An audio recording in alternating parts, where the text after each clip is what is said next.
Hello guys, welcome to my vlog edition. Ayan. Today is ano ba yun? Thursday, Webes. Yan. So si Ritter ngayon ay winuking ni Madam. Tomorrow ay ako naman dahil lalakad sila. Tomorrow morning siguro. Basta ako yung mag-walking na sa Friday. Ayan guys, meron akong towel dito. Dahil mainit. Tinanggal ko sa likod ko. Ito lalagyan ko raw ng tubig. Kasi iinom-inom pa siya. Siguro ito na lang.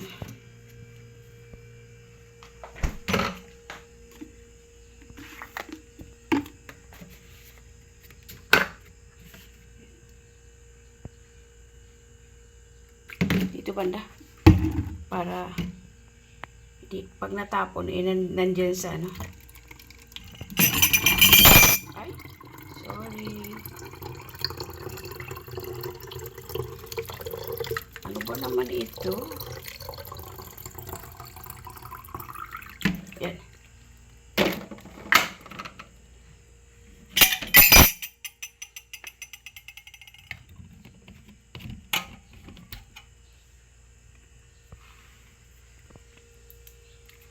Mainit kasi ngayon. Sana umulan-ulan, pero pag umulan naman na problema namin dito.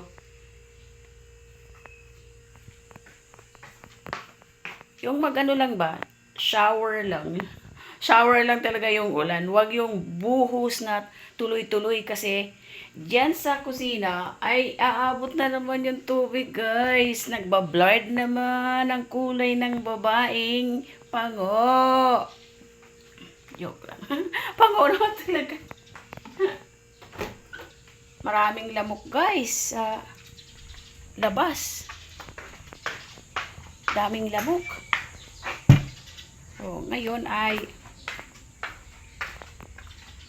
ayan. Ano ba yun?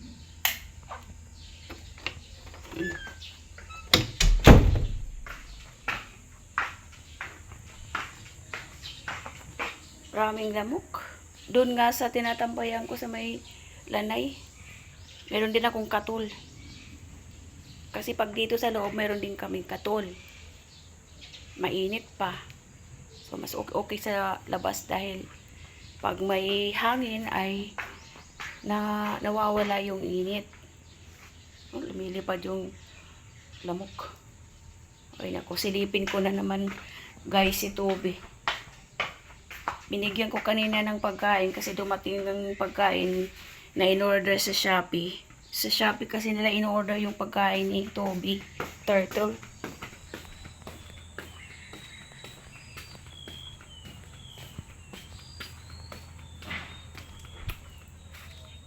Ay, kumakain na siya. Good boy. Ayan, kumakain na siya kasi linagyan ko. Inubos ko muna yung natira sa isang ganito. Ito yung bago na in-order sa Shopee. Mamaya, papalitan kita ng tubig or tomorrow siguro.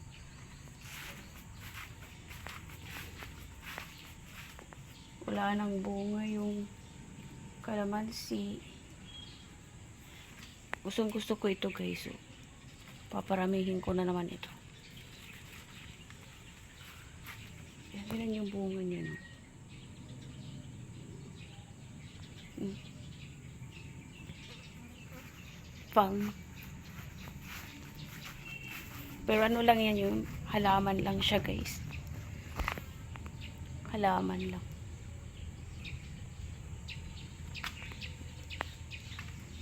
Init.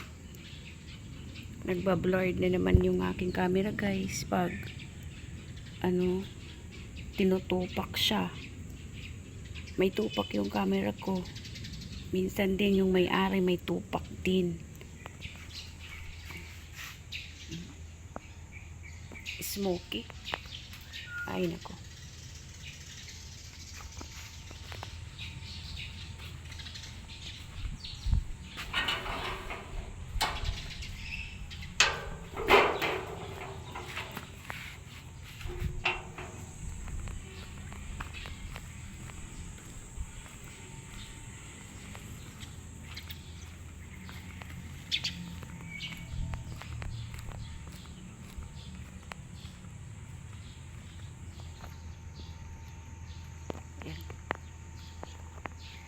Demo, foggy yung dito. No?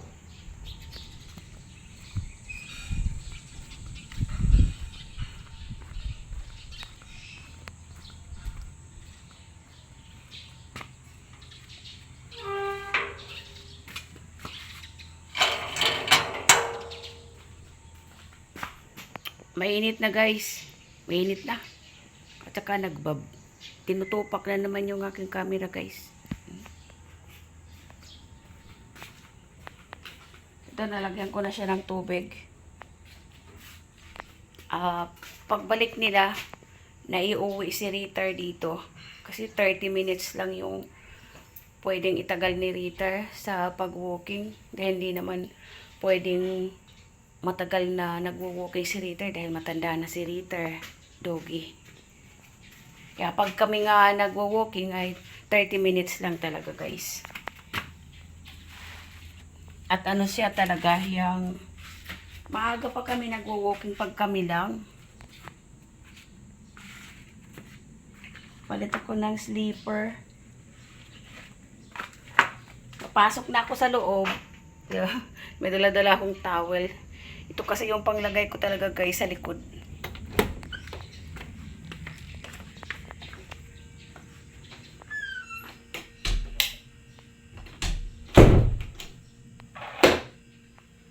At yung mga amoy katul. Ito yung mga nilabas ko. Ito yung bago niyang binili. Ewan ko ba ba't mahilig siya magbili ng mga ganito na wala naman siyang mga anak na maliit or yung mga nasa age 10 years old, mga ganyan, mga 5 to 7, ganyan. Dahil ito parang pang ano lang to eh. Or outing, ganyan. Wala eh, yung dalawang anak niya eh, focus na talaga sa kanilang mga profesyon. Oh, yan yun guys. So ito, wala lang, yung kahiligan lang ba niya.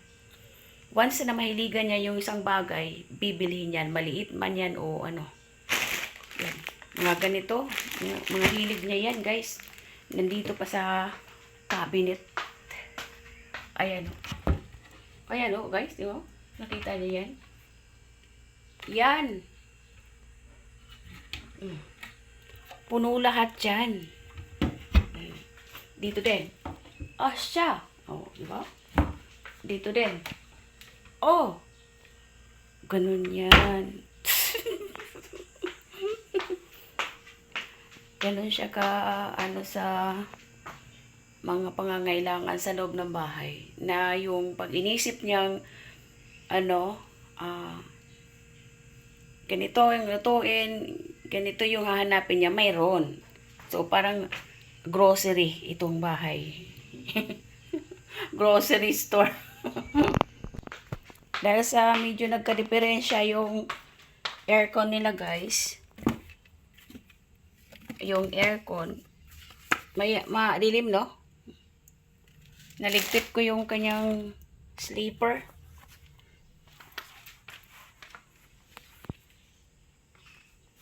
Ewan ko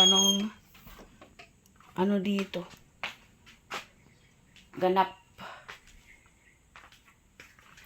Malamig naman. Dahil sabi nila hindi daw lumalamig. Ito yung gagamitin nilang mga goggles.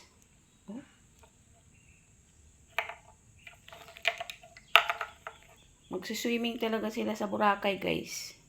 Yan. Ito lang yung gagamitin nila na luggage. Isa lang. Dalawa sila. Ano lang naman sila? Friday, Saturday, Sunday. Monday, uwi na sila guys. Monday.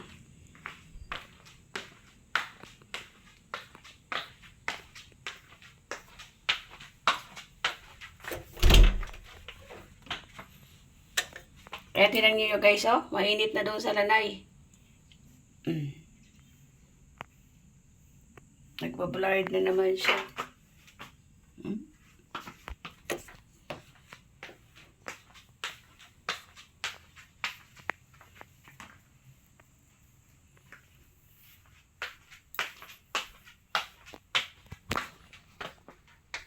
Ayan, oh. Mainit na doon. Pupunta nga tayo doon. Sarap ko lang dito.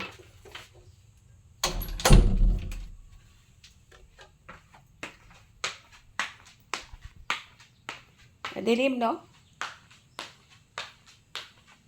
Madilim sa camera, pero maliwanag dito sa bahay rin. Guys. Ayan, no? Kasi lalakad siya mamayang gabi. Meron naman siyang dinner with friends siguro.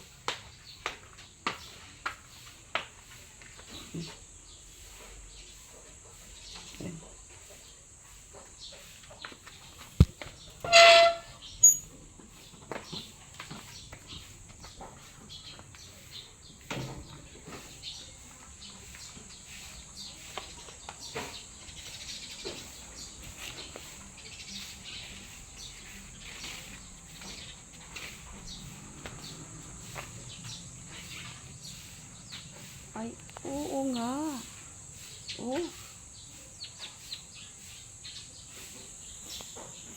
Malapit nang huminog yung mga santol, guys. Ayan, oh. Ang dami din palang bunga. Pero, maliliit. Ouch. Maliliit yung bunga ng santol. Pero, end of this month, pwede na siyang kainin. Maasim yan, guys. Maasim.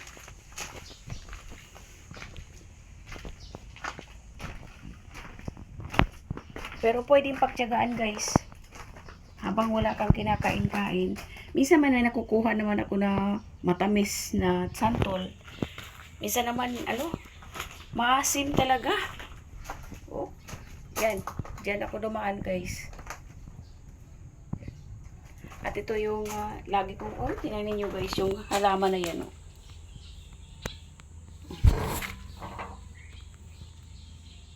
Anong tawag niyan sa inyo, oh? Gusto ko yan. Yung halaman na yan. Diba? Ganda yan, oh.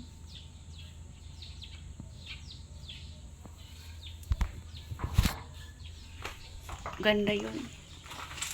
Pag ganito lang tag-ulan at saka siya umaayos yung mga dahon na yan. Pag tag-ulan. Gabi. Gabi-gabi. Dublehin lang natin. Gabi-gabi yata yun. Okay.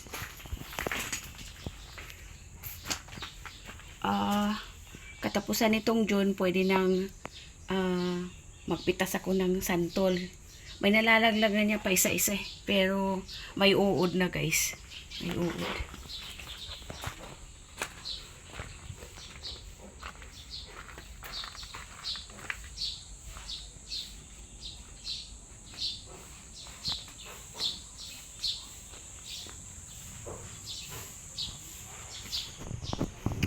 May nagwawalis dyan. Tingnan nyo, guys.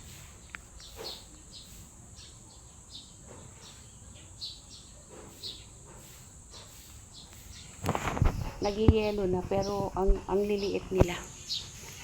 Maliliit. Kasi sumabay talaga yun sila sa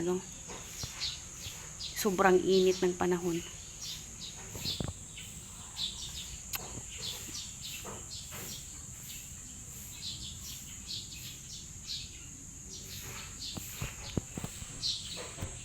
Yung mga kapitbahay kami dito, guys. At saka doon. Dito. Diyan. Palibot yan, guys.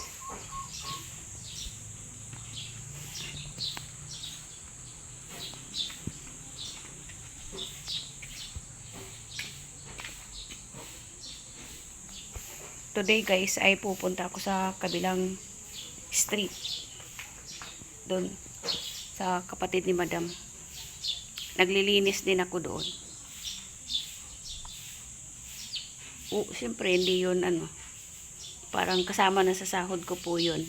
Yung once a week na paglinis ko doon sa kanilang bahay. Kasi hindi sila kumukuha ng maid. hindi na sila kumukuha kasi wala na sila parehong trabaho. Sa bahay na lang. So, wala nang income. Mayroon man, tinitipid na lang talaga nila, guys. Walang mga asawa. Siya! Walang mga asawa, guys. Sharo. Sana mayroon lang naman sana silang anak. Pero wala talaga silang ano. Talagang ano nila yun, pinili nila na ganun yung magiging buhay nila. So ako, kaya andito pa ako sa kay madam, kaya ako yung naglilinis doon, kasama na rin yung sa sahod ko. Sana nga dagdagan, pero si madam kasi wala na rin trabaho. Si busing lalaki na lang meron. Pero parang gusto na nga magretiro din dahil 60 plus na. So kung pareho sila nandito sa bahay na, super tipid na talaga, guys, dahil wala na silang income.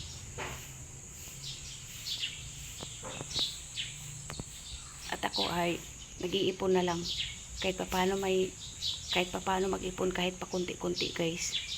3 to 4 years siguro ako mag-work na lang dito sa kanila, and then desisyon ng anak ko na umuwi na kami sa probinsya. Yun. Doon na lang mag-start naman.